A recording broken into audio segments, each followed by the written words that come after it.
Hello everyone, welcome to Binge Factory, an official critic community brought together by Avid and Love for Cinema. విషయానికి వస్తే movie బాగుంది. సలార్కి వచ్చిన hype వల్ల అలా అనట్లేదు, కానీ సలార్ అన్ని ఆస్పెక్ట్స్లో చాలా బాగుంది. ఆ మేకింగ్, విజువల్, స్టోరీ, బీజియం అన్నీ మీ థియేటరికల్ ఎక్స్పీరియన్స్ని మెమరబుల్గా చేస్తుంది.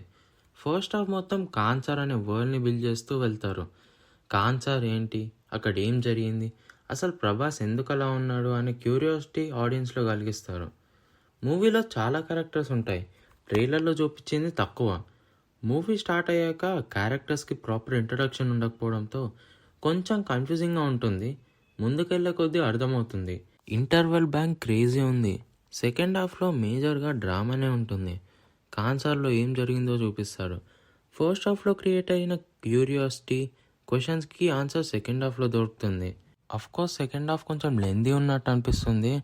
మూవీలో ఓన్లీ 4 ఫైట్ సీన్స్ ఉంటాయి, రెస్ట్ ఆఫ్ డ్రామానే ఉంటుంది. ఫైట్ సీక్వెన్సెస్ బాగా డిజైన్ చేసుకున్నారు. ప్రభాస్ కటౌట్కి సరైన మాస్ మూవీ పడింది. ఇంకా pre climax fight sequence and climax అయితే pure goosebumps. Elevations and BGM కరెక్ట్గా ప్లేస్ చేశారు. బీజిఎం అయితే చాలా బాగుంటుంది. ప్రీ క్లైమాక్స్లో పృథ్వీరాజ్ ఫైట్ సీన్ క్రేజీ ఉంటుంది. మూవీ చూసాక మీరు ఒక్కటి గమనిస్తే, ప్రశాంత్ నీల్ ఒక ఇంటర్వ్యూలో అన్నట్టు మూవీ స్టార్టింగ్లో scene and climax scene theme సిమిలర్గా ఉంటుంది. ఒకవేళ మూవీ ఫస్ట్ నుంచి క్లియర్గా అర్థమవుతే క్లైమాక్స్ ట్విస్ట్ని ఈజీగా గెస్ చేయవచ్చు. పృథ్వీరాజ్ ఎంత పెద్ద స్టార్ అయినా ఈగో లేకుండా ఈ రోల్ ఒప్పుకున్నాడు. Really a big thing. నేను ఫస్ట్ నుంచి పృథ్వీరాజ్ ఎప్పుడు వస్తాడని చూశాను, బట్ తనని ఓన్లీ సెకండ్ హాఫ్లోనే చూస్తాం. ఈవెన్ పృథ్వీరాజ్ రోల్ కంటే శ్రీయారెడ్డి రోలే ఎక్కువ ఉంటుంది. మదర్ రోల్లో చేసిన ఈశ్వరీరావు కూడా చాలా బాగా చేశారు. బట్ ఆ క్యారెక్టర్ ఎప్పుడు స్క్రీన్ పైన కనిపించినా ఒక రకమైన మెంటల్ యాంగ్జైటీ వస్తుంది. ఎంత తక్కువ కనిపిస్తే అంత బాగుంటుంది అనిపిస్తుంది మూవీ చూస్తున్నప్పుడు.